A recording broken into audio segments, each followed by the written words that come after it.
Fantasy Facts, presented by Gridiron Experts, with your hosts, Pat Loftus and Seth Keller. Hey, yo, welcome back and welcome into the Fantasy Facts, presented by Gridiron Experts. My name is Seth Keller. I am the at-home dad, joined by the one and only Shane Barrett. Let's go ahead and get you introduced into the show right now. Look at that little cherub over there. Shane, how you doing tonight? I am great, man. I had a busy day at work, considering I was off yesterday because my in-laws were in town, and made up for it today with 2 closed deals at the end of the month, end of the year, end of the quarter. I'll Very take it, nice. man. Very nice. Very nice. Yeah, I'm on vacation this whole week and it's Nice. glorious. Except I've had it hasn't been like true like vacation. Because Yeah. I've been like part of my twin boys' Christmas present was turning their like baby room into a boys' room.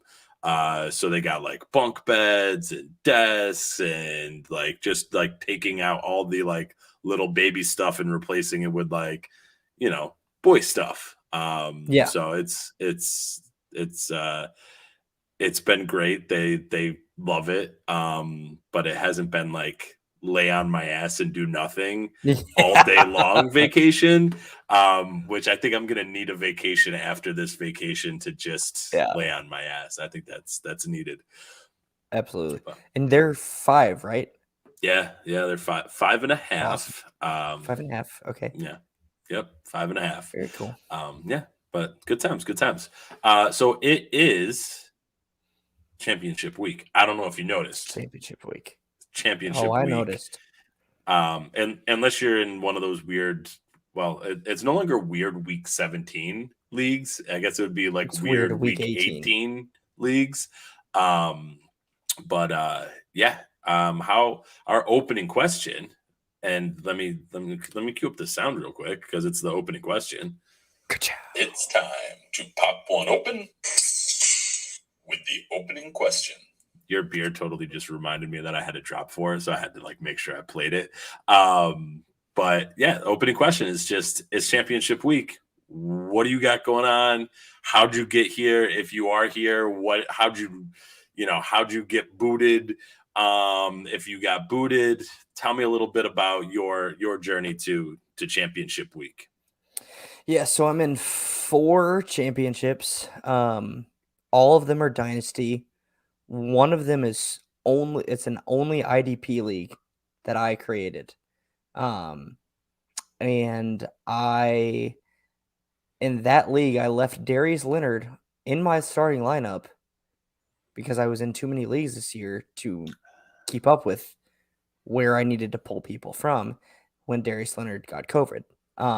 And Brandon Jones, the safety I think he's safety or defensive back for Miami, saved my ass by scoring 45 points in that league. And got me into the championship in that league. Cheers to that. Then cheers to that. Then in the multiverse 4, I'm in the championship. I'm 9-5 going against the 13-1 Dynasty Papas. I think that's who I'm facing. So that'll be a tough one. I think we were the top 2 scorers in the league, so it's a really good matchup. Then the other 2 leagues, I'm in the Fantasy Wildcard League where I started Rex Burkhead. That worked out. Yep. And I have DeAndre Swift, I think, coming back this week. And then the last one is I am in the I think it's Chiefs DL 2.0 league where I've got Dak, Aaron Jones, AJ Dillon, Cooper Kupp, Jerry Jeudy, Marquise Brown, Kelsey. And then I had Adam Thielen that I was going to play in flex, but he went on IR today. We're gonna get to that in the news and notes, unfortunately. But so I'm going AJ Green, Kendrick Bourne. Oh, and who's my other flex? I think it's another running back, but I can't remember who it is.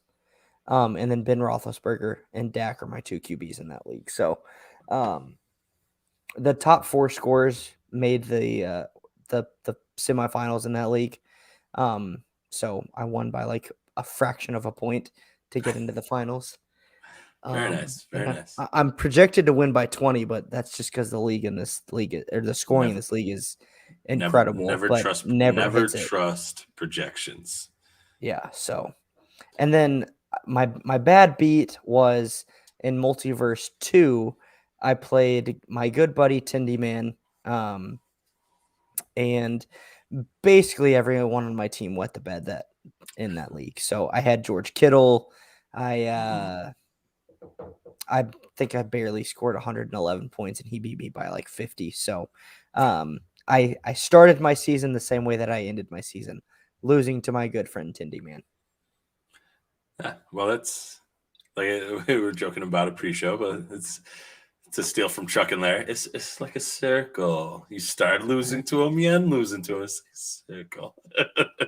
Yeah, I mean, I had almost all bad breaks this past week. I had 5 leagues that I was competing in the semifinals for, which not too bad. I mean, that's like a third of my leagues making it to the semifinals. And then literally everybody just like one after another, and like I have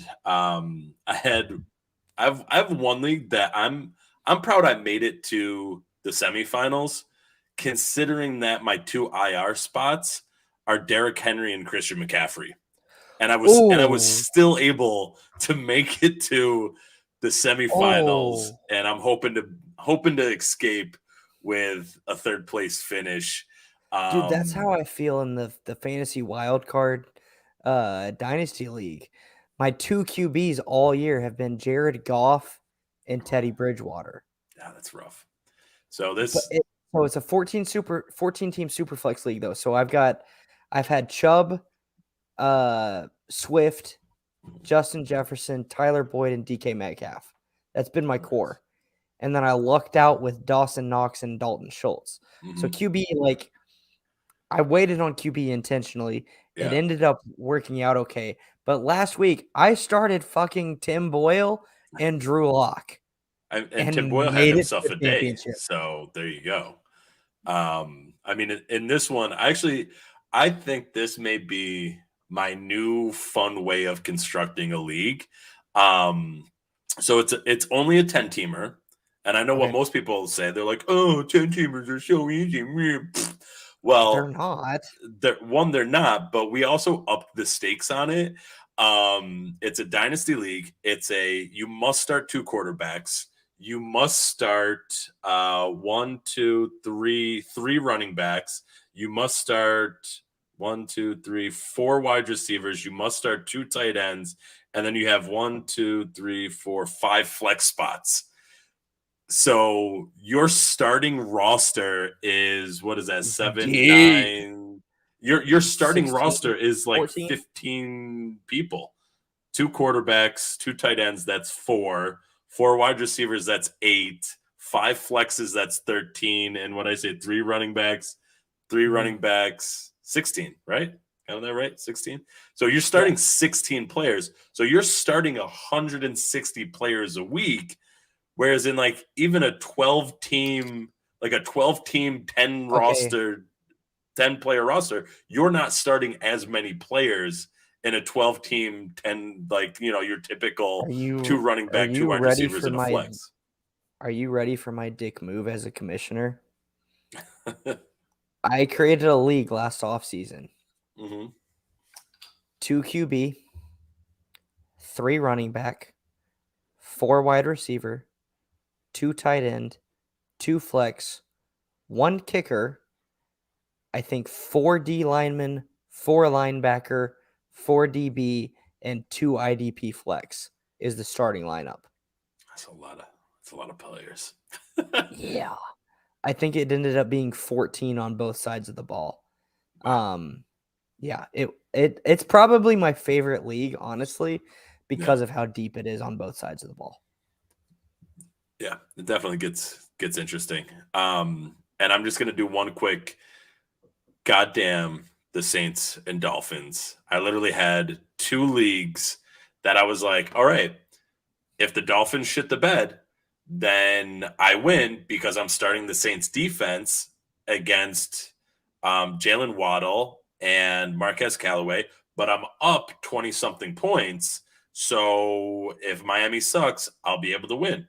And then it was like, and the other one, I had Tua and Gesicki, and it's like, well, if Miami does good, I'll win in that one because it means Tua and Gesicki are doing something, and I only need them to score 19 points. And literally both situations just screwed me. Where Tua and Gesicki couldn't add up to 19 points. I lost by less than 5. Jalen Waddle went for like 25 or something like that. Callaway went for another 8.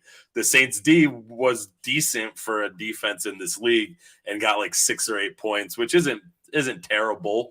But it was just like, God damn it, Waddle caught another one.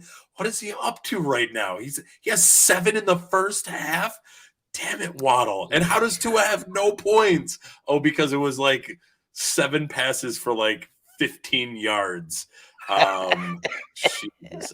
It was infuriating staying up and watching like as much of that game as I could, because there was points where I was like, I gotta look at my phone. I can't look at the screen right now. This is just too much. But there we go. There's some championship week stuff.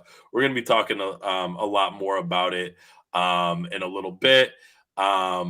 Before we jump into the news and notes, just gonna take a quick second, shout out our really good friends over at Underdog Fantasy. Check them out at Underdog Fantasy. Use the promo code FAQS, that's FAQS, like the show you're watching right now, and they'll match up to $100 of your first deposit. It gets you into all the amazing DFS type of content, and you get to draft. It's been so long since you've done a draft if you plan in season-long fantasy, and chances are at this point there's only 2 teams left playing.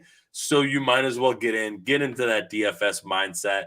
They even have some drafts that will last throughout the playoffs, which are a great time. And that's only talking about football right now. They also have basketball happening that you can do drafts. And my personal favorite, which I'm probably spending too much money on right now because I'm getting too wild with it, not being smart with my picks, is the pick'em, because it is just too fun to go, okay, how can I get all 5 guys to hit this and get my 20-time multiplier? Horrible at pick'em on Underdog. Like, you know what's funny is Pat said the same thing, and like I've been when I do it smart, where it's like, okay, let's actually like stop for a second, think through, and like make some smart like combinations and whatnot, and not go too crazy where it's like, all right, I need to figure out how to get a 5th one. I need a 5th one because then it's times 20, and that mindset gets you into trouble. Pat said the same thing. He's like, I suck at it, and it's like, I mean, it's only on Underdog. Like, I'm on Thrive. Shameless plug. Use code FFShaneB if you're on Thrive. And then Prize Picks and Underdog, and like I've won decent money on both Prize Picks and Thrive. On Underdog, I'm like in the hole when it comes to the pick'em. Like, I just can't get good. Like, I just don't do well on it. I'm just bad. Well, that's what's great though. That's why you do the drafts. Boom. There you go. All right. And the last one, go ahead and check out our good friends over at Viridian Global.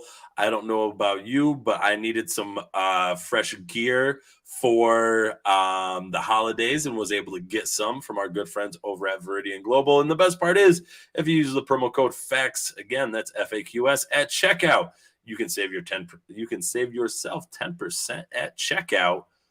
And hopefully you get some sweet new gear from our good friends over at Viridian Global. And also, they're just really great guys. You can check them out on the Twitters all the time. Really, really great people. So, all right. Shout out to Will and Master June. Boom. Both great guys. Yep.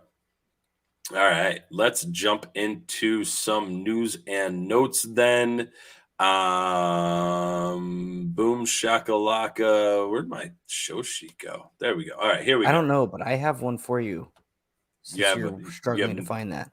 Okay, let me hit the drop for the news and notes, and then you can do like the little like newspaper thing. Turn in.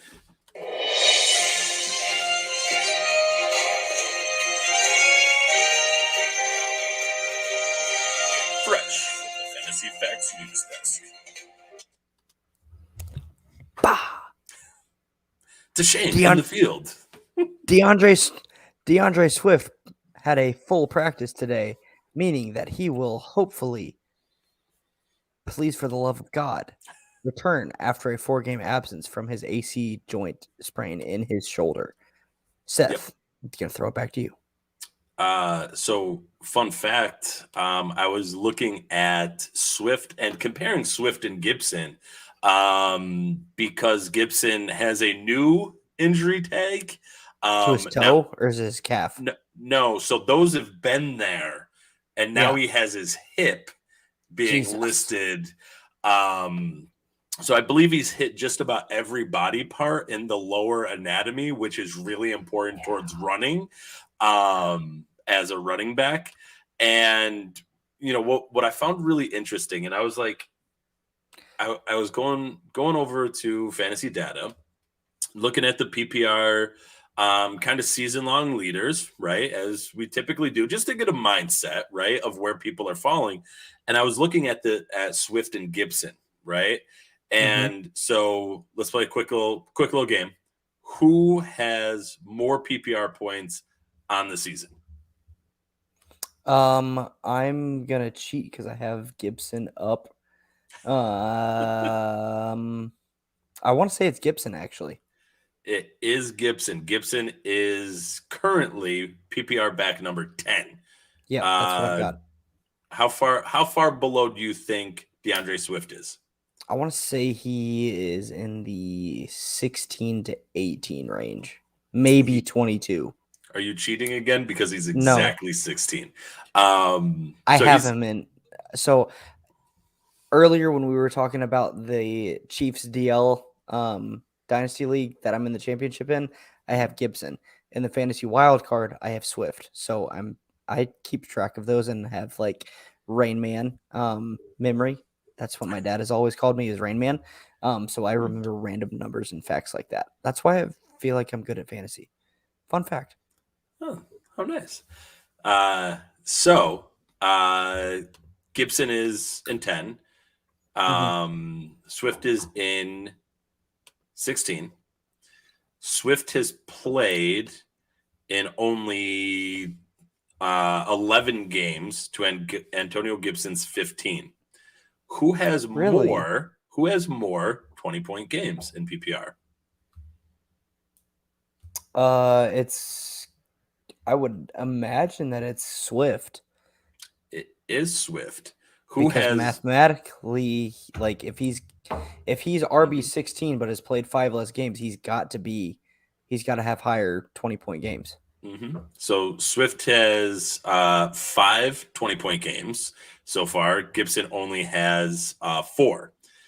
Yep. Who has more less than 10 games? It's got to be Gibson again, right? It is Gibson. Want to take a guess at how many games he has at less than 10 PPR points? I'm cheating because I'm looking at his stats on Sleeper right now. I've got 1, 2, 3, 4. Now so in the league I'm looking at, we also get points for first down, so that may skew it a little bit, but I think I'm going to say 5. 6. It is 6. Okay. Yes, 6. Yeah, that makes sense. He has 6 games. He has twice as many. 2, week 6, week 7, week 8, probably week 11, and then week 14. Yep. And so Swift has half the number of that makes sense. Less than 10-point games, but one more 20-point game. Yeah. Which is just another way of kind of looking at like who's actually producing points for your team. Because I would be upset so many times with Gibson in my lineup because he's only getting less than 10 points in a third of the games that he's in there. I mean, it's funny that it's better you than Swift that. when Swift is getting 0 because he's injured, but at least you know he's going to get you 0 points, so you just don't put him in your lineup. Yeah. Well, and that was kind of – so going back to the offseason, you and I talked about kind of like a consistency measure almost of like where like Nick Chubb and DeAndre Swift, like you kind of know what their floor is and their ceiling is pretty close, but they like there were certain number of games that they're going to hit their floor every single time. Mm-hmm. And my issue with Gibson all offseason was I didn't feel like people were counting on his ceiling games to be his floor games. Yeah. And that was kind of why I faded him this offseason because that Washington offense, like I haven't trusted it recently because we didn't know what Fitzmagic was going to do when he was going to be there. He got hurt. And then Heineke, the numbers with Heineke with Gibson weren't great last year, if we look at it. And then the other factor was Dallas, like 2 of his best games were against Dallas, where he had a majority of his stats and touchdowns against Dallas last year. Dallas's defense, as you know, because we're both Cowboys fans, has significantly improved. Yep. So I was off Gibson, and it wasn't a talent thing. It was just his matchups were going to be harder this year, I felt like. So the numbers weren't going to be nearly the same. So it makes a lot of sense to me that he's got fewer 20-point games and more less than 10-point games, even though he's played more games than Swift. Yeah. But still that compilation, I don't know if you're a Dan Le Batard fan, but he's a compiler. That compilation of stats is going to put him above Swift because Swift has missed 4 games. Yeah. So it makes a lot of sense. Yeah. So we'll stay in running backs here because Gibson has his new injury, Swift practicing in full, just like that little comparison there. Shout out to @Sayank_NYR. I apologize. I'm not going to butcher your name on air. And even though I think I probably butchered your Twitter handle, but question came in, will Elijah Mitchell play? And so that's also in the news and notes here because Elijah Mitchell was limited in practice, but is moving in the right direction to play. It looks like he will play to me. What does it look like to you, Shane? I think with him getting in a limited practice, that's a good indicator. I'm trying to look it up real quick. Who do they play this week? Texans. Oh, yeah. I feel like, he'll play. I feel like that's a really easy, no offense to Houston. They've actually looked improved as a team. They're still bad, but they've looked improved. I think that's a great get right game. And not even get right game, but get back game for Mitchell to kind of slowly get eased in and still get a decent amount of carries, get decent yardage, and probably get a touchdown or 2. So, I would say monitor from a fantasy perspective, monitor it for the rest of the week because we don't have a Thursday night game tomorrow, right? Tomorrow's Thursday, right? No, there's no Thursday night games, only Sunday, only Sunday and Monday night. Yeah, so I would just monitor it for the rest of the week, see how he practices, but I would assume that he's going to play. And with it being Houston, he's got a great matchup. So that fab that you spent early in the offseason early in the season will pay off. Yeah, and I think Elijah Mitchell will be a good play here as well.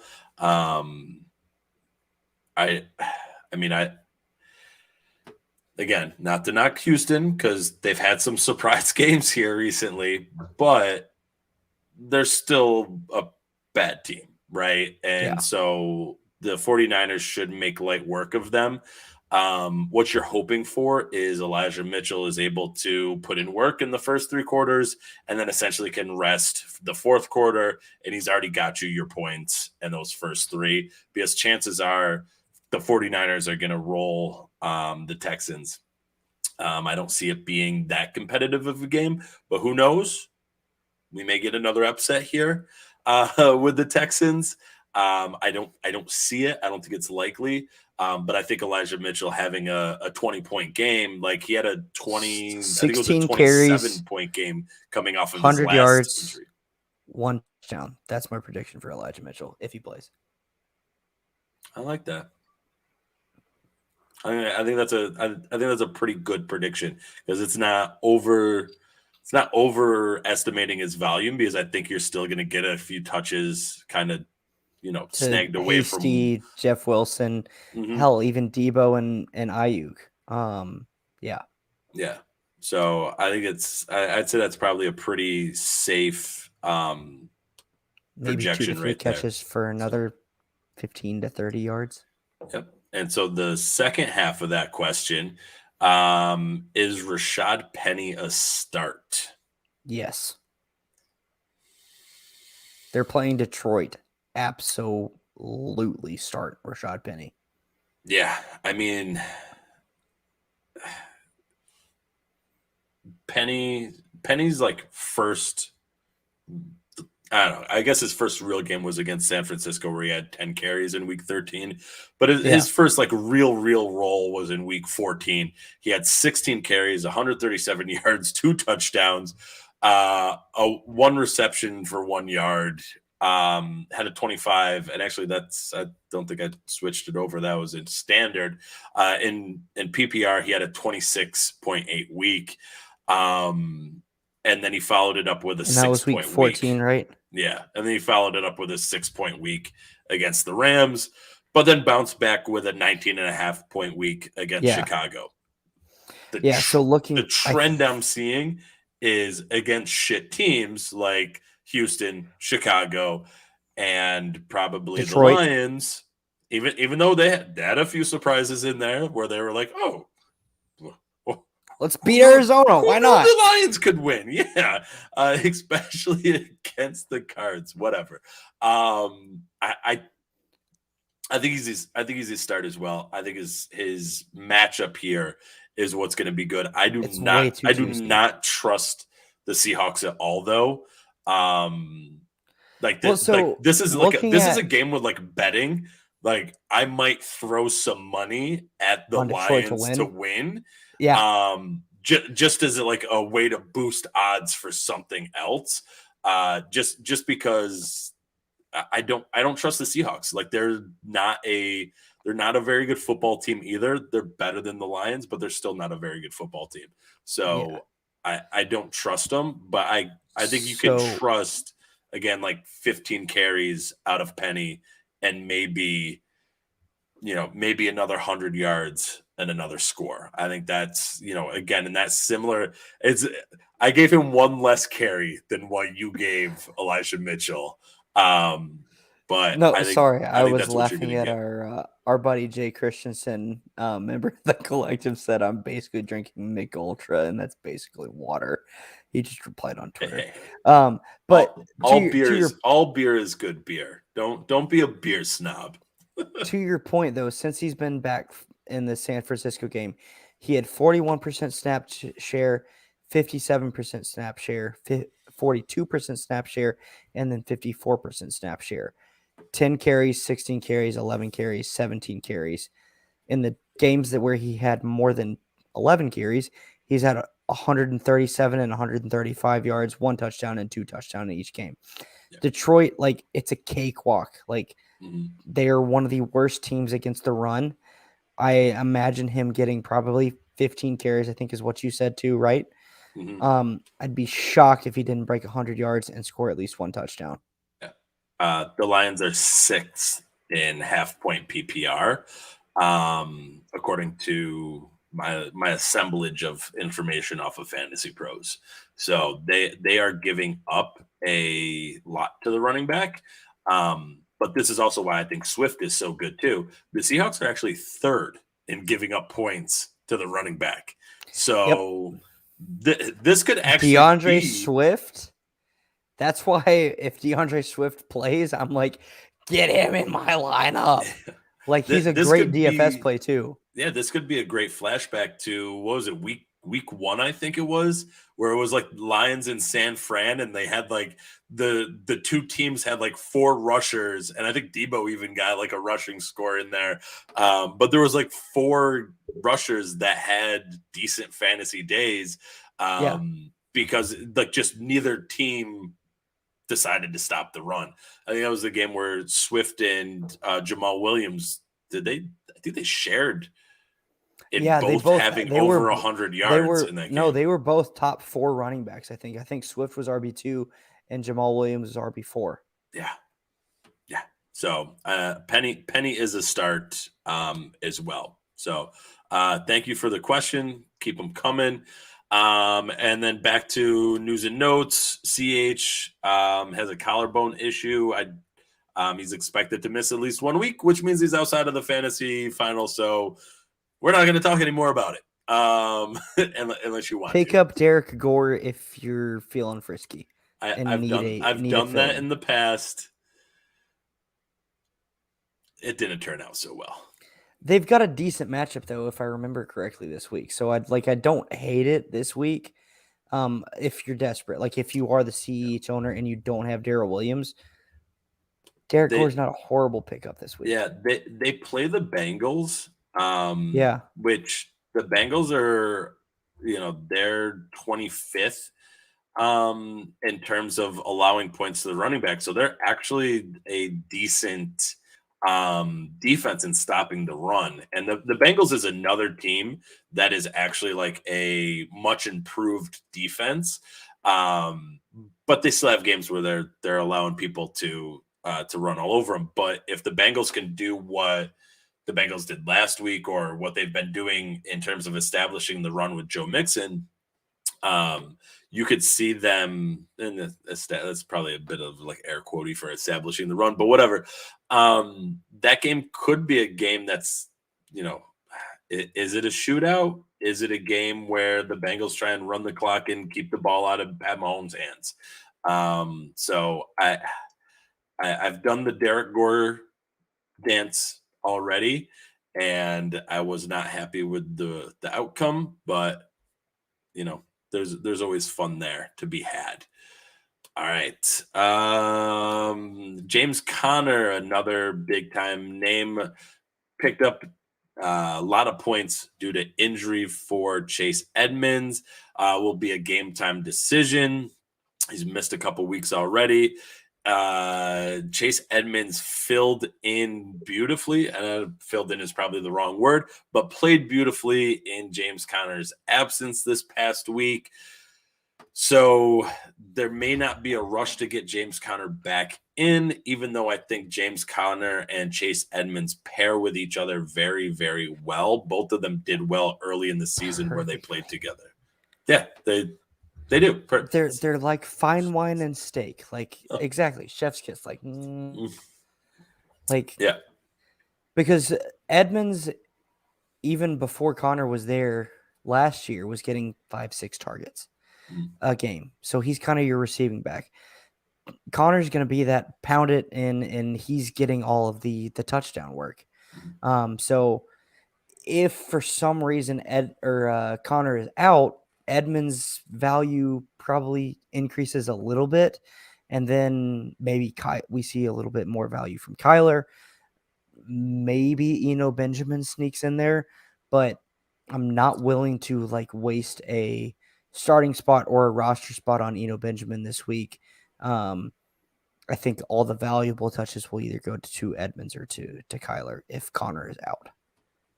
Yeah, and let's not knock James Conner's receiving chops either. Like when Chase Edmonds was out, he had back-to-back games where he was like, "Oh, you don't think I can catch? Watch this, boop, one-hander." He made some really nice plays. So I think you can. Unfortunately, that's Nick Chubb. People. Let's not go that far. I will fight you. Nick Chubb is a perfectly capable receiving back, but he doesn't have to do it because he's so damn good as a runner, and they use Kareem in that receiving role. Yeah. But Chubb is perfectly capable of being a workhorse 3-down back in the NFL. No question about it. Like in the playoffs last year, I love Stefanski. Like, yes, I'm a Browns fan, but even if I weren't a Browns fan, I would love Stefanski because he calls screenplays perfectly. Like, they called a screenplay, running a halfback screen in the playoffs last year that Chubb, I think, broke off for 40 yards, and it was Chubb, not Hunt. Yeah. So, like, that's kind of my point here is, like, to your point, Connor can be the same kind of player as Chubb in that his receiving work is underrated compared to the rest of his game. Yeah. And I think that actually helps the Cardinals because then that provides a layer of we can't pinpoint what the game plan is when a certain player's in, right? And we'll actually use that as our segue into the next injury, which is Jordan Howard is, he didn't practice today. And it looks like it's probably maintenance if I remember the little piece of it. Well, he's 26, 27 as a running back because I know he's about the same age as I am. It's probably maintenance. Youngin. Miles Sanders is out with a broken hand, which makes me sometimes question, like in that Philly game this past week, or was it the week before when he had like a couple easy drops? It was like, was the hand broken beforehand, or are you just not catching the ball very well? Because he's been a competent receiver. Jordan Howard, on the other hand, not a very competent receiver, never has been. Do you trust Jordan Howard going into your championship week if today was just a veteran rest day? Yes. Big if today was a veteran rest day. If it was not and he misses practice tomorrow, dial up Boston Scott and Kenny Gainwell all the way, but more Boston Scott because I don't know what the hell Nick Sirianni is doing with Kenny Gainwell because he's had good games in the past and then just disappeared. And it's like Sirianni, like, I really want to get into the mind of Nick Sirianni. I don't because I want the Eagles to continue to suck. Go Cowboys. But at the same time, it's like, from a fantasy perspective, why are you not using Kenny Gainwell? Yeah, no, I've lost, and I have Kenny Gainwell in a couple of dynasty leagues, and I've lost the ability to like even think about putting him in my roster. Yeah. Like there's just been, even with all the running back juggling that they've been doing, it was like, all right, he was a thing, but like in week 3, and I want that to be a thing, but I can't, like I just don't. Rex Burkhead, hell, even Philip Lindsay at one point, I was like, no, Philip Lindsay. Dude, I started Rex Burkhead and Justin Jackson last week in 2 separate leagues, and they got me into the finals. Those were both both great plays. I mean, in the one league that I lost, I actually started Rex Burkhead, and I picked up off of the waivers because I have Hopkins also on IR.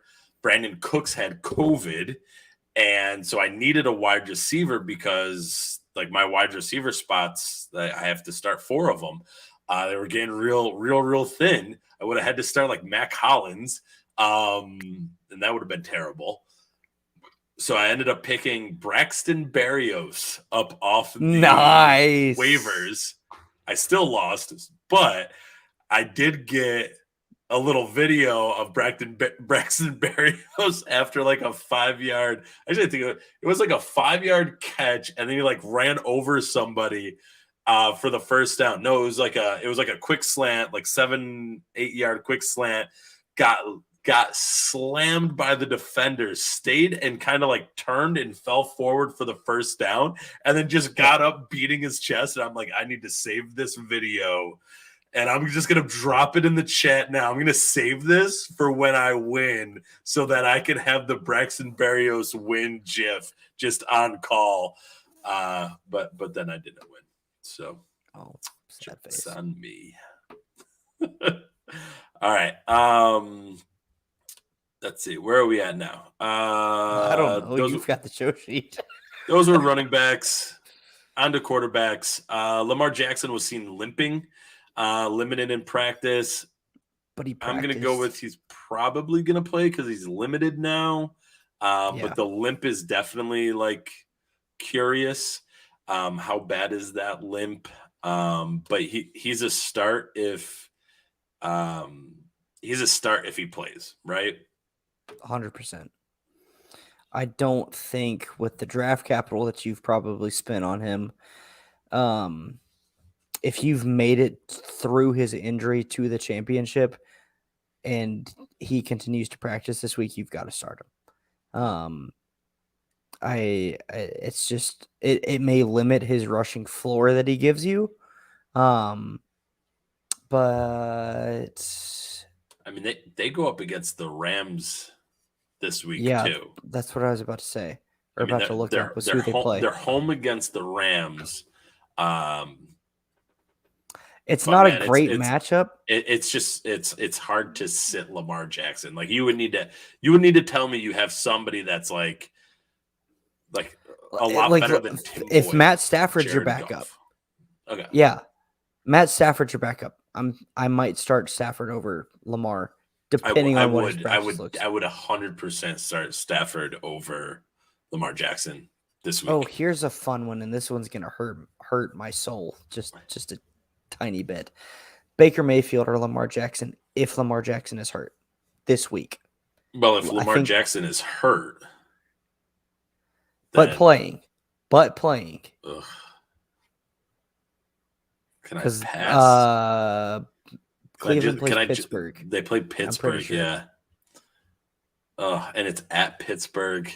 And Pittsburgh, I feel like Pittsburgh always plays the Browns like really tough. I think I would take a wounded Lamar over a healthy Baker. Well, and Baker as the Baker stand in fantasy football, Baker's not healthy either. Like he's dealing with his shoulder injury. He's had other injuries all year. Which that if we want to have that conversation later, we can. But I literally had to turn Twitter, like my Twitter notifications off and just like not look at Twitter last Saturday. So here's a flip flop, and this should be easy, I think. Lamar or Big Ben? Hurt Lamar or Big Ben?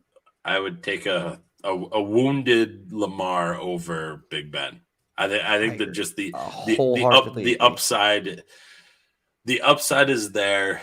And if he's healthy enough to play, I would expect it to be healthy enough to still do maybe not all of the RPO type of like concepts, maybe not all of the designed runs, but healthy enough to be mobile and active. I don't think you play Lamar if that facet of his game isn't there, because I don't think you can rely on him to win with just his arm talent. Yeah. All right. Let's keep it moving. Goff looks like he's going to play week 17. Okay. You're probably not playing him unless you're in like a super flex or something like that, but it's there. Jimmy Garoppolo sprained a tendon in his throwing hand. And I was also reading somewhere about like a fractured bone in the thumb of his throwing hand. The thumb is really important to throwing a football. You kind of need it to, cradles the football to be able to throw. I have broken my thumb. I broke this thumb right here, literally right here. And you do not realize how important your thumb is to doing a whole lot of shit until you break it and you can't use it. Yeah, that's all. That's like a whole week without Xbox right there. That's crazy. Dude, it was 4 to learned to 6 play weeks with, without like, Xbox when I was a sophomore in high school. Oof, it's tough. Yeah. So, question: if Garoppolo cannot play, where does Trey Lance sit for you in terms of playing him this week? I know you probably just told me, but who do they play? The 49ers have the Texans. Ooh. So it's a juicy matchup, but Trey Lance has not looked that good.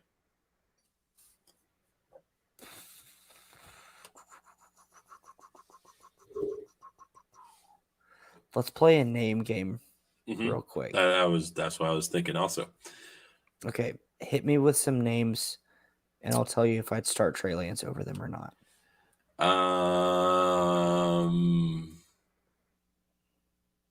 Joe Burrow. No, I'm taking Burrow.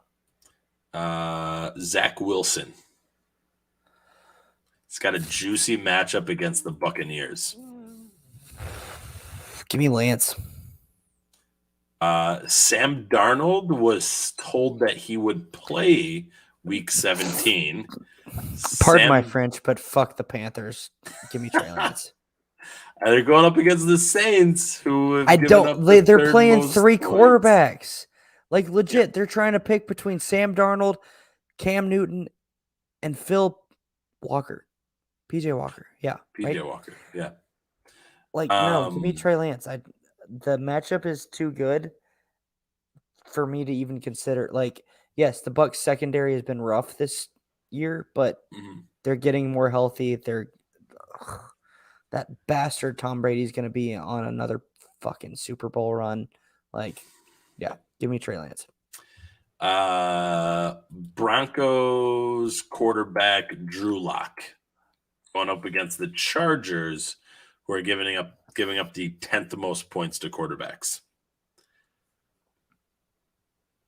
I'm going to stick with my heart and not my head here and go Drew Lock. Oh, interesting. Okay.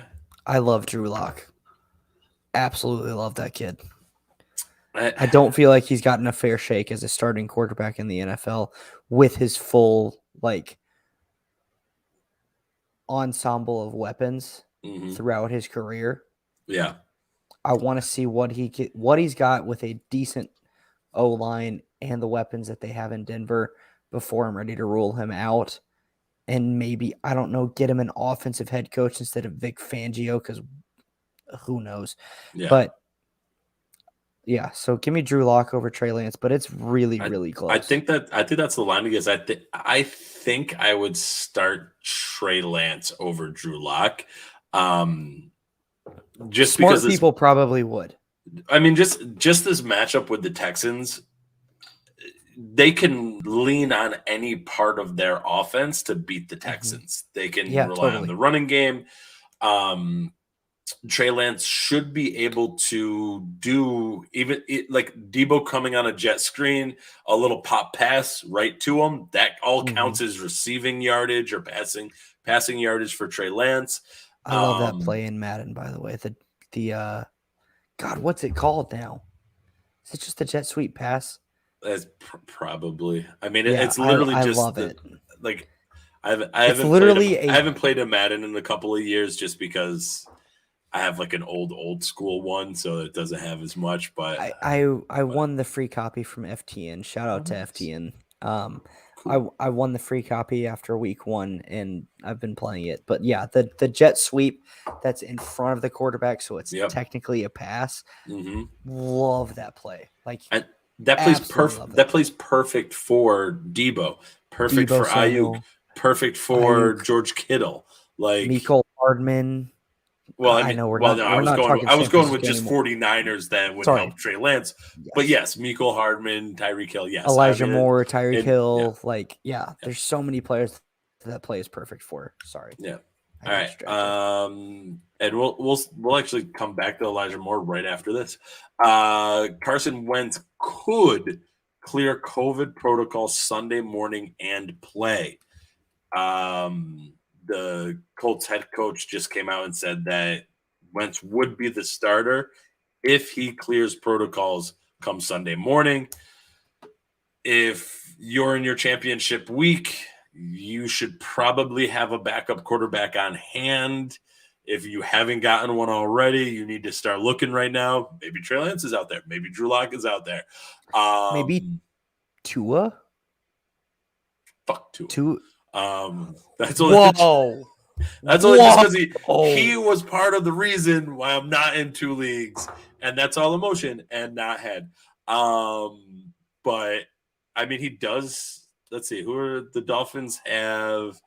I mean, they have the Titans, so that's actually a pretty decent matchup right there. Yeah. But I feel like Tua has been talked about for a few weeks now, where he's probably not on waivers, and he's probably like sitting and rotting on somebody's like bench or starting roster that's like in the toilet bowl. But that's if not they're even like playing you and they got pissed because of the way he played against the Saints, which is probably his toughest I would drop him right now. Like if I was playing in the Poopy Bowl right now, I would be like, screw you, Tua, flush. Exactly. So if you're in the championship, go pick him up because the Titans secondary is hot garbage. That is true. All right. Tua or Baker? I just can't. I have no faith in Baker. I have him in a super flex league that I've had to. I have him in a super flex league that I've had to start him like all season long, and it's literally like, can I start this wide receiver over him? This wide receiver is going to be better, isn't he? But I just like rationally, I know it's process. Starting Baker is the right process. And then it's like, God damn it, it's the wrong result again. He sucks. Like it's just been all season long, just not happy with his performance. So I'd probably do Tua over Baker. Especially on the road against the Steelers. If the Steelers offense is healthy, I know their offense isn't healthy though because Big Ben isn't healthy because he needed to retire last year. But whatever. I mean that just means that Tua needs to do even less. Baker needs to do even less in that matchup. In order to win, all he needs to do is turn around and hand it to Chubb, and let Chubb keep running. So, all right. Our news and notes is taking forever. I suck at this. We need Pat back because Pat would tell us both that, like, all right, shut up. It's time to move on. We're at almost an hour, and we haven't even talked about the upcoming week. I'm sorry, I talk too much. No, it's totally it's all the host. Elijah Moore could play. Elijah Moore could play this week for the Jets. Are you going to play him? If he can play, yes, because I love him. I don't love him, but I definitely agree. I think if he plays, you play him, because he was really starting to find a groove, and even with Zach Wilson, yeah, like he had one bad game when Wilson came back. But then he got back in his groove. Mm-hmm. So I think Elijah Moore is a play there, partly because there's just no one else in. Stop. What? I already asked you what that thing is, but it's every time I see it, I'm like, what is that? It's my microphone stand for the mic that's right here. Stop being another ADD kid. All right. I'm sorry. It's undiagnosed. we prepped this in the beginning. Adam Thielen is out for the rest of the season. He had season-ending ankle surgery, so he is done until next year. I want to say the Vikings they're not officially eliminated yet. They are on the bubble, hanging in at 7-8. But they play against the Packers this week, and the Packers are the number one team in the NFC. I would love for the Vikings to win that game. I just kind of doubt that they will. It would help out the Cowboys. The Cowboys would be moving closer and closer to that first place finish in the NFC, which would be great. But Adam Thielen, all done. See you next year, maybe. And then the very last thing. What's that? I think he'll be 32 next year.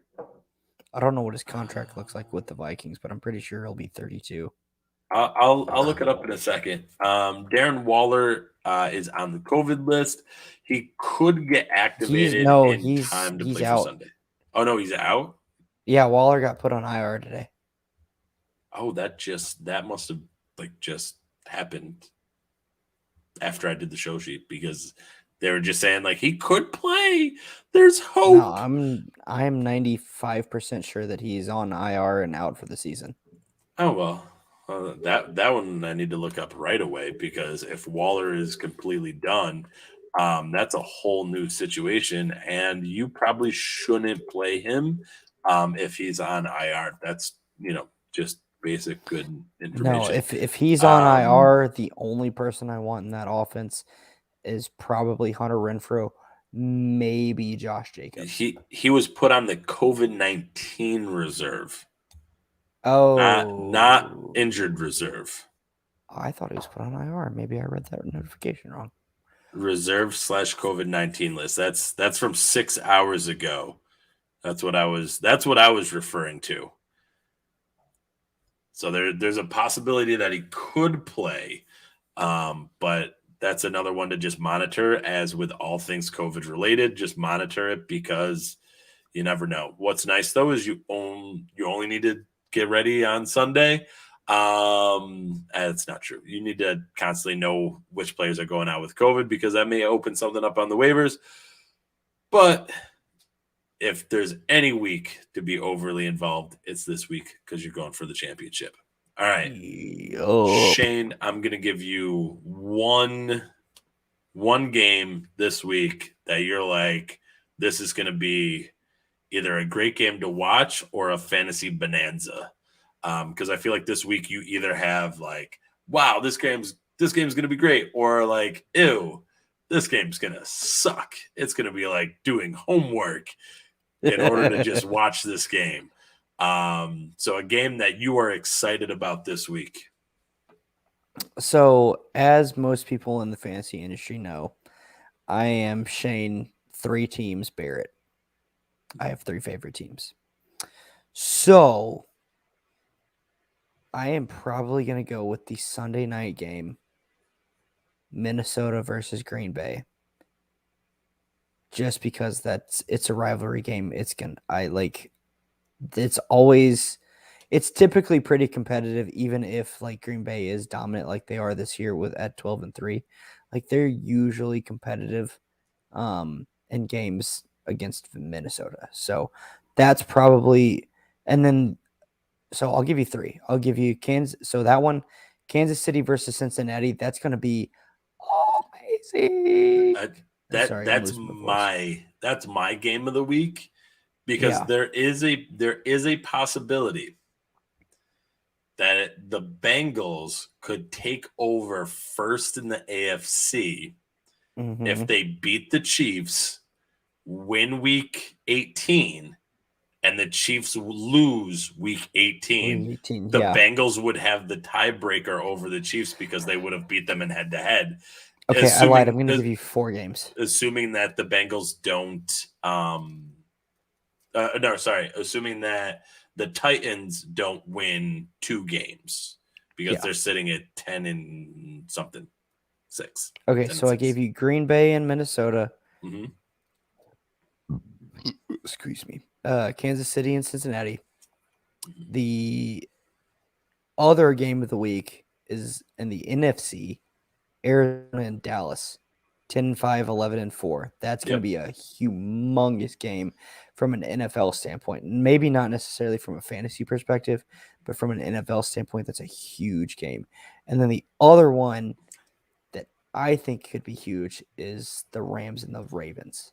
Yeah, and I think as I mentioned, there's like a couple like really, really good games and then some like just terrible games.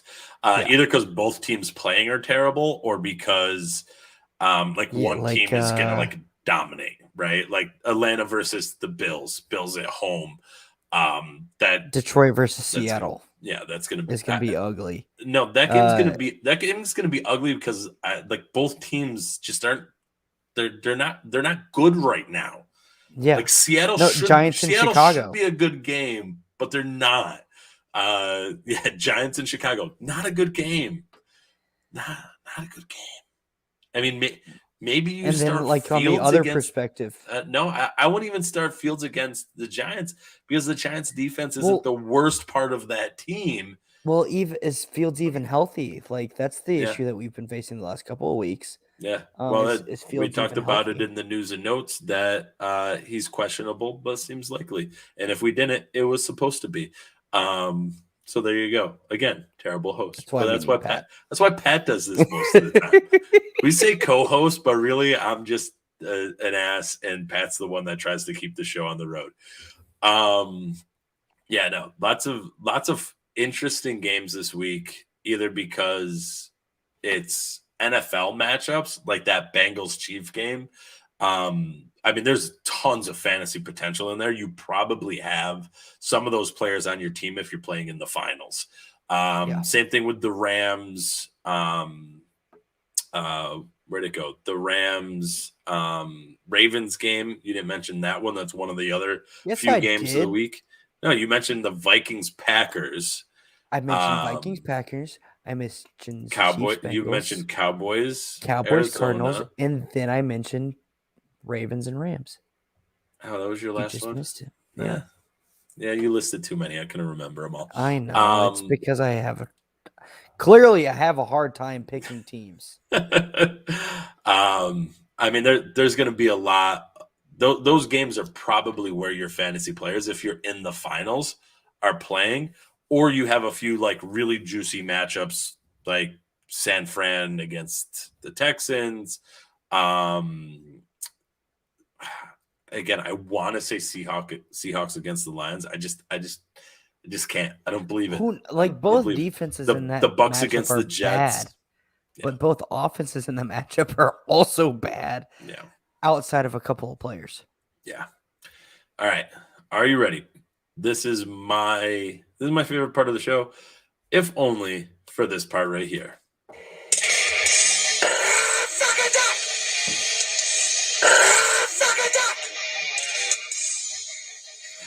Oh yeah, that's my favorite. Okay. It's the Fact Attack. I'm gonna pretend to put 5 minutes on the clock because I guess I'll actually do it, but who cares? Pat's the one that's like, all right, the alarm went off. We're supposed to stop now. All right, 5 minutes. Definitely talk more than 5 minutes. So, well, the point is to not talk that much, but we'll see what happens. Can't help you there. Okay. All right, 5 minutes on the clock. We went on the Twitters. Not we. It was me. I went on the Twitters and found a bunch of questions about. There's a couple dynasty ones sprinkled in, but I want to try and keep it focused on championship week. Shane, you'll have 5 minutes to answer them and kind of give us a little bit of rationale why. And then we always shout out the people that we plucked from here. So it is the Fact Attack. 5 minutes on the clock. Are you ready, Shane? Let's do it. Okay. Fact Attack. All right. So coming in from CJ Golson, CJ Golson in 0.5 PPR. So a half point PPR, Superflex, Dynasty League. Pick a side, Hawkinson or Darren Waller and a late 22 second. Waller in the 22 second. That's where I was leaning also, even though Waller's no a little bit question for older. Me. I was like, maybe a little bit of. Well, because Kelsey's what, 31, 32? Yeah. And Waller didn't really break out until probably 27, I think, if I remember correctly.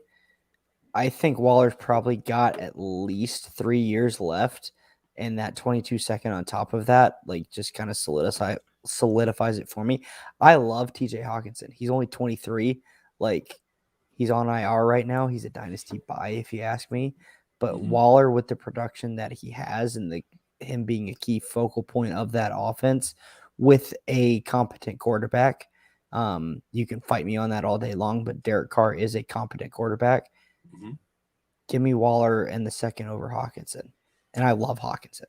Yeah, no, I totally agree. And you're right. Waller is 29 right now.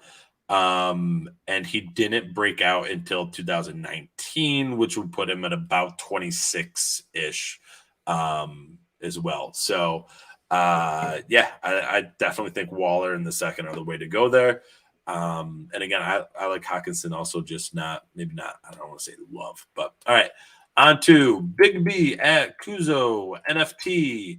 This is another half PPR. Who are you flexing? You got to choose one person to flex. Boston Scott, KJ Osborne, Hunter Renfrow, or Zach Ertz?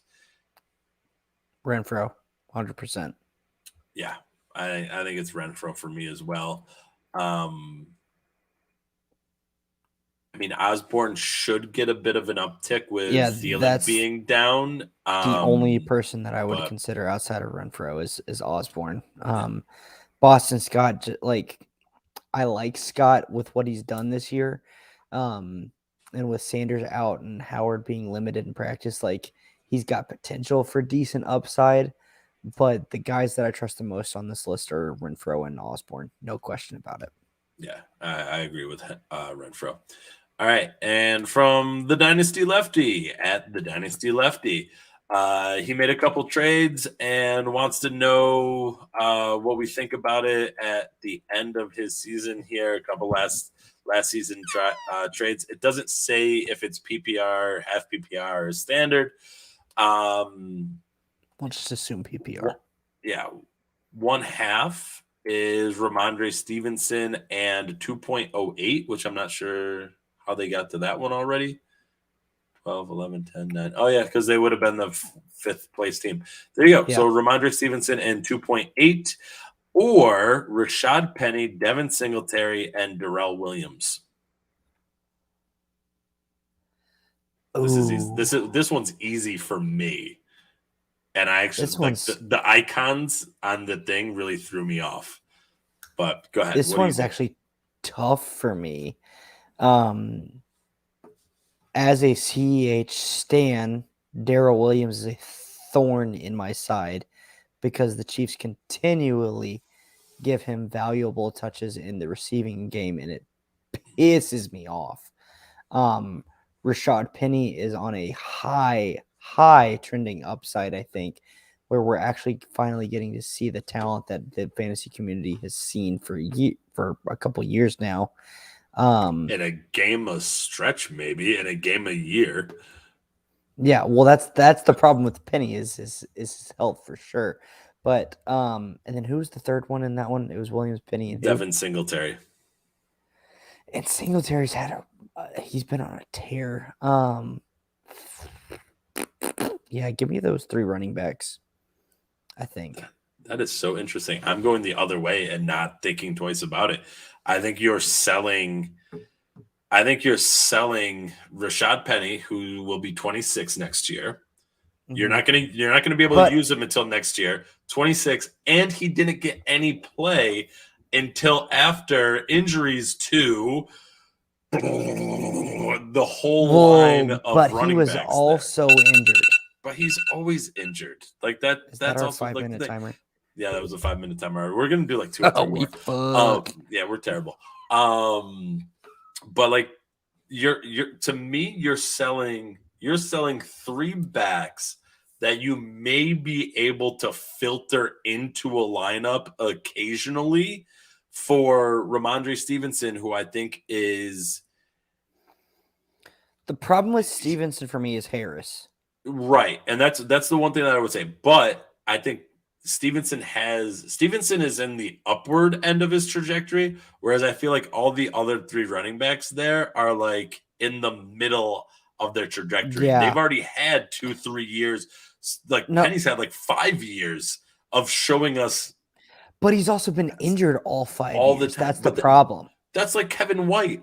Oh, Kevin White is a first-round pick, but he's never played a season because he's always hurt. And when like there's legit times where it's like in the preseason, like, oh, Kevin White got signed to a team. No, don't do it. Don't do it. Think about it. Don't do it. Okay. Walk away from the phone, close the app, take a break, make sure you pretend you never seen it. And like Penny isn't at that level, but I think that's what you're getting is you're getting 3 backs that are depth plays at best. Yeah.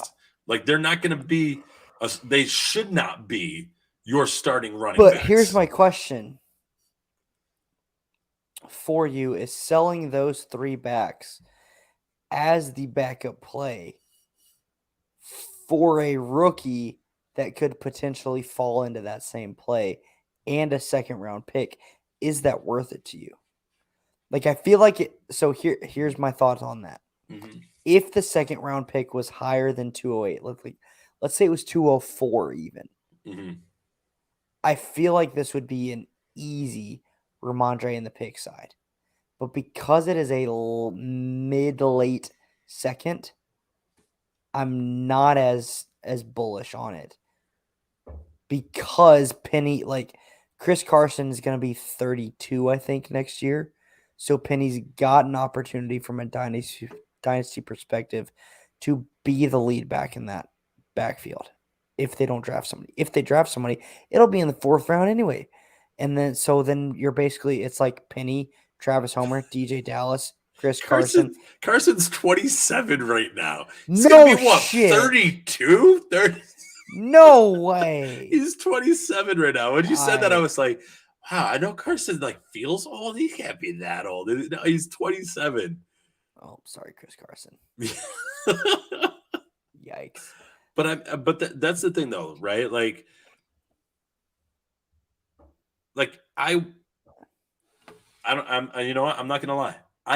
I don't believe it, but I know there's a lot of people that want to believe that Penny is going to be a thing because they've wanted it so badly, and it fits that narrative of Penny was was he the last pick of the 1st round or like something close to it?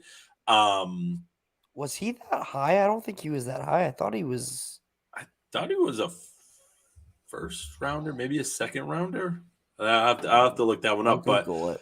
So on the roster though, you have DJ Dallas, Alex Collins, Travis Homer. Adrian Peterson just got put off, but for me real quick, never mind, it came Chris Carson. Like there's a lot of players there. And you know, could Rashad Penny looked better than DJ Dallas, Travis Homer? Hell, even Alex Collins and him are kind of different running backs, but like from a fantasy perspective, better than those backs at times. But he's going Rashad Penny is only he's 2 years younger than Chris Carson. Like he's no spring chicken either.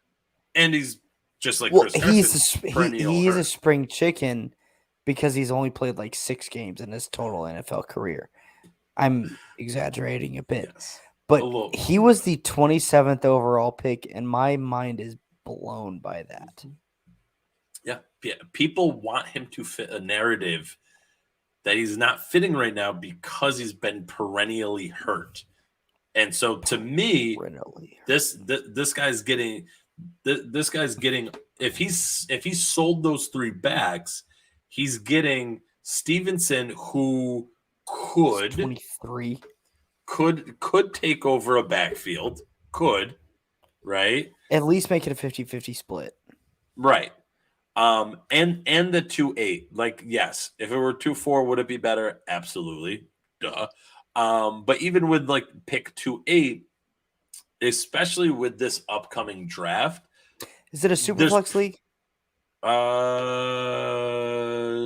It just said Dynasty is what I have in my notes. So probably not. But even still, the draft class coming up is supposed to be a deep wide receiver class. Like this past years, well, there was a bunch of wide receivers. There wasn't as many running backs. Maybe there are this year. Maybe Walker, Robinson. For me, it's basically Spiller and then Hall. And then there's a slight teardrop and then it's Kenneth Walker, Kyron Williams. Oh, and there's one other. So there, assuming it's a 12-team league, there may be one of these wide receivers that drops down because I feel like there's always a Jalen Reagor in the top 10. Terrence Williams was a top. It was like a top 24 pick, I feel like. And has done nothing all season long, right? So yeah, well, and there's if it always is one those QB, guys. You could potentially get a QB. Like, let's say you've got like Kenny Pickett or something like that. Yeah, you could get Kenny Pickett. You could get Desmond Ridder. There's potential Sam Howell might even fall that far. And a single QB. Those are three guys that I love. And in single QB, let's say you've got Aaron Rodgers, he's getting up there in age. Tom Brady getting up there in age clearly, but still producing. You could easily transition from Rodgers to Pickett or Howell or Ridder from one of those guys with the 208. Yeah. So I don't like I said, I don't hate it. I feel like it's probably capitalizing on selling high on Singletary, Penny, and it was the third one, damn it. Darrell Williams. Yes, Darrell Williams, and getting younger with Stevenson and then the 208. So I don't hate it. I think it's probably a really fair trade. It's probably context is going to matter most. Yeah. Are you contending? Do you need running back help? Then I might lean towards Penny, Williams, and I'm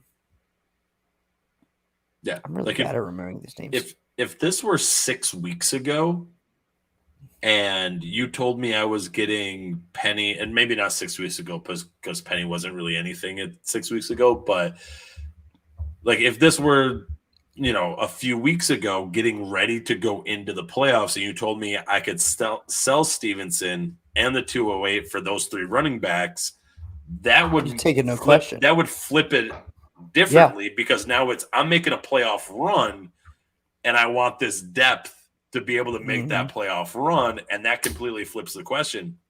Assuming that I think in the question he said his season was over and he made some moves. To me, that's I think you're selling those three guys smartly to get rid of them because chances are they're not going to be in your starting lineup next year unless you're having some other wide receiver injuries running back injuries. All right.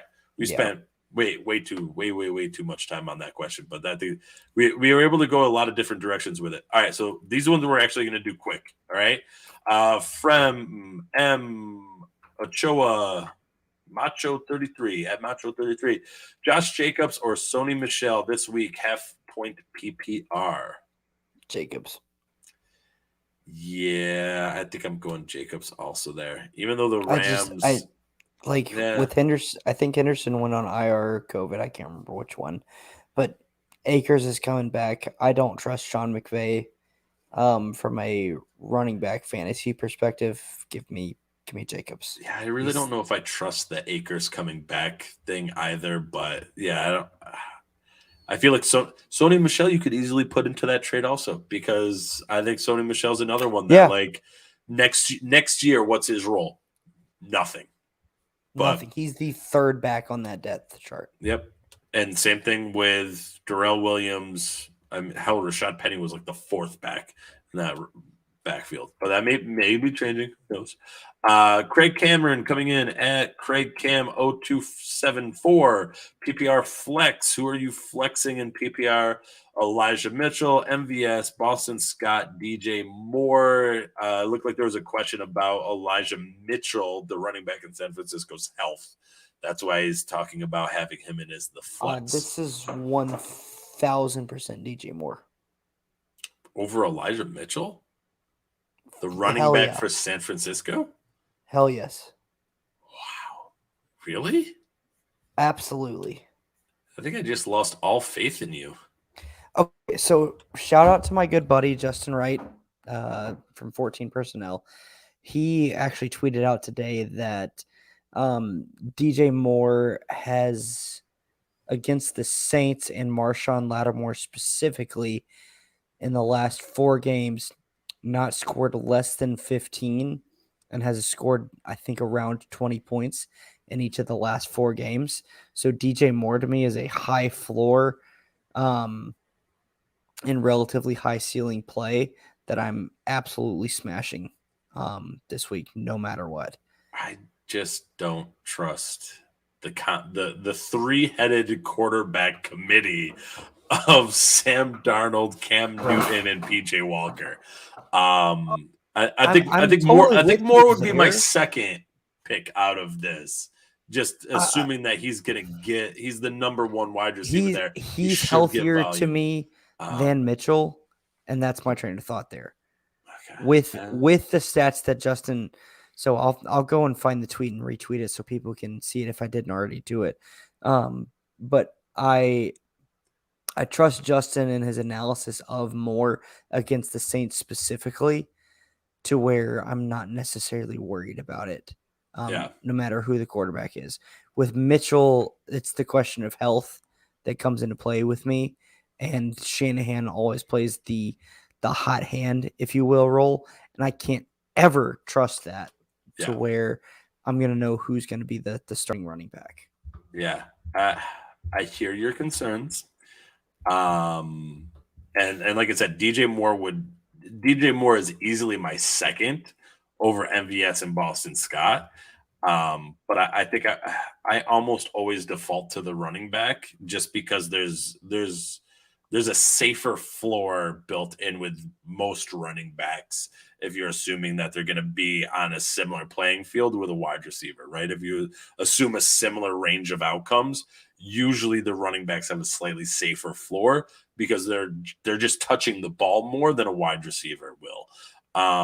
But I agree. I think DJ Moore is probably my number 2 there. All right. What the hell? We're going to do one more because it hasn't been an hour and a half yet. So one more. Dubs at the Dubs take. Who are you starting? Rojo at the Jets, Javonte Williams at the Chargers. I'm assuming that's Javonte Williams at the Chargers, right? Because that's Denver playing the Chargers, or Zeke at the Cardinals. Oh, Javonte. No, Zeke is home versus the Cardinals, by the way. Javonte Williams. The Chargers suck against fantasy running backs. Give me Javonte. Yeah. Oh man. Okay, Justin. I love you dearly, Jones, but you tweet way too much. The Ronald Jones one is like I want to say Ronald Jones. Dude, he's gonna fumble in the first half, and Bruce Arians is gonna bench him, even though Bruce Arians has COVID. To who though? Keyshawn Vaughn, who had one play. Yes. No. Yes, Keyshawn Vaughn. There's a reason why Keyshawn Vaughn has been a bum. There's a reason why, like, some people are like, Keyshawn Vaughn is gonna be awesome. He's gonna be great, and it's like, no, he's not. There's a reason he won't ever see the field, like, and he hasn't seen the field like at all in 2 years, minus like sprinkles here and there. Just because he had one massive run doesn't provide any faith to me. That's like Travis Homer. Travis Homer had a 70-yard run for a touchdown. It was on a fake punt. Like, yes, that's great. He had a great run. But like Keyshawn Vaughn, he had a great run. That's great. There's no faith there. There's no faith. No faith whatsoever in Keyshawn Vaughn. Okay. I just sent you the tweet from Justin talking about DJ Moore. Thanks. As I think Moore is easily the 2 there. And if there's any lingering issues with Elijah Mitchell, where it's like, oh, he could be in a heavier timeshare than first presumed, then I think you're right. I think you shift to DJ Moore, but assuming health, which I guess on here's my Wednesday question night, for you. I'm assuming health. Here's my question for this person is who are your other two starting running backs? If it's not someone that's clearly going to get volume or just has is a clear-cut top 10 running back with the juicy matchup, can you plug in Mitchell there if Mitchell is healthy? Well, to where you're talking about the last more. question. We're now on another one. Let's move past that one. Rojo, Javonte, or Zeke. My thing with Javonte is in his timeshare, he hasn't been effective over the past 2 weeks, and the past 2 weeks has also been juicy matchups. Yeah. And to me, that's the. So are you going Rojo or are you going Zeke? I think it's Rojo against the Jets, which is like Zeke said he's the healthiest he's felt in a while. What's that? Fournette is guaranteed out. Yeah, he's on the IR. I want to say, yeah, Bucks plays Leonard Fournette hamstring on IR, so he is definitely out for next week. For this week. It's Rojo. It's Rojo against the Jets. Yeah, I think it is. I still like Javonte. I think with it being a divisional matchup, it's really hard for me not to pick Javonte. A healthy Melvin Gordon limits Javonte Williams, and that's 100%. what I've said for a while. I think you and I talked about that all offseason. Yeah. Oh, I'm gonna take this little victory lap real quick. Go ahead, have at it. We're almost to an hour and a half. PFF has graded the rookie running backs, and you know who the number one graded rookie running back was? Well, not me, but the guy that I was touting, which is actually kind of surprising to me. But Michael Carter. There you go. You know who was number 2? Najee Harris. Nope, Javonte Williams. Najee Harris probably has way too many touches behind a bad offense with the Steelers. Shitty offensive line. Yeah, and just a shitty offense, just kind of in general. So, all right. Big men need to retire 2 years ago, and they needed to draft a backup that's not Mason Rudolph's racist ass for 3 years. But yeah. Well, that Desmond Ridder of the Pittsburgh Steelers. I'm just throwing random shit out. I'm sorry. That'll be another episode in a couple months. Just wait. Just wait, Shane. Just wait. All right. So longer than typical podcast because Shane and I had a few beers and we wanted to shoot the shit, and hopefully we answered a lot of questions out of what could be happening coming this championship week. If we didn't hit a question that you have, reach out to us at GX Fantasy Facts. Reach out to me at FF the At Home Dad. The DMs are open, so you can always DM me. You can always just send a thing on Twitters. I'll respond to it the best I can. Reach out to Shane. Shane's a great guy at FF Shane B. Make sure you get in touch with us because that's what we're here for. That's what we're trying to do. We can't promise the best results, but hell, we've been doing it a while. We kind of have thought processes that work, and we'll at least be a sounding board for you. If you're like, hey, what do you think of these 4 guys? And I'm like, I love Elijah Mitchell. And Shane's like, I love DJ Moore. And you're like, I can't trust Elijah Mitchell. Then play DJ Moore. Have at it. I won't be sad. I won't have my feelings hurt. Shane will keep track. He'll have a little tally going of how many times people listen to him other than me. But it's all right. It's all just a way for us to have a conversation and get better at what we do and hopefully have a great time. So we hope to see you back here on the show at GX Fantasy Facts. Join us whenever you want. Shane, we love having you on. On behalf of Pat at Dynasty Pat, not able to be with us today. We thank you for being able to jump on, Shane. Thank you so much. Because he's in prison, right? Well, yes, prison Pat. Prison Pat did not get his 1 hour of podcasting a week.